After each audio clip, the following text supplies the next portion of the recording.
Jade Cargill just turned heel, and this is genius, y'all. This is the best thing that happened tonight on Friday Night SmackDown. In fact, this is the best thing they can do for the women's division on the Blue brand. So before we continue to talk about Jade, I got to give SmackDown their credit. As crazy as it sounds to say in 2025, SmackDown has been cooking the past couple of weeks. It has been really entertaining. I don't know who to thank, AI, or should I thank someone in creative? I don't know. But either way, I've been liking what they've been doing. So back to Jade Cargill, and the reason why this heel turn is good for the women's division is that if you want to be honest with yourself, and this is no disrespect to any of the women on that brand, because a lot of them are some of my favorites. I like them, okay?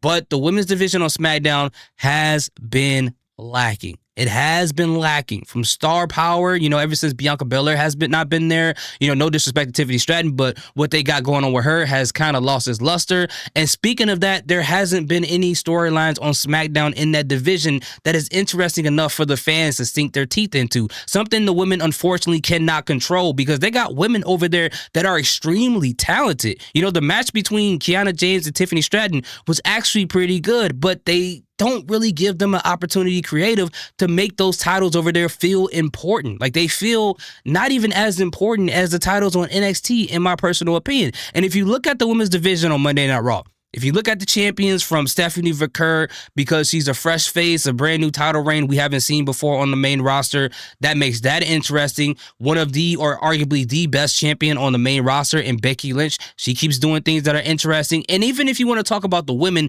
who don't have titles, from the whole situation with Bayley and Lyra Valkyria, or the Io Sky, Kairi Sane, Rhea Ripley, and Asuka situation, storylines that seem to be developing and have been very interesting in my personal opinion.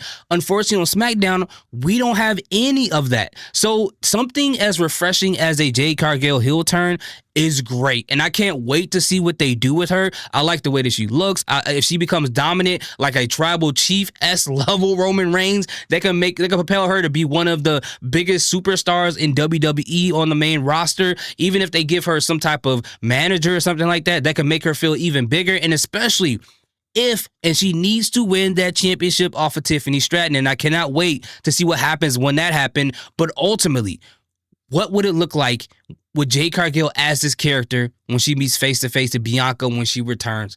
That is going to be money. That is going to be money. That's going to be amazing, y'all. I'm excited about this. What do y'all think? Let me know in the comment section. Am I tripping, or is this a crazy situation that you guys are excited about? I'd love to hear what you guys got to say.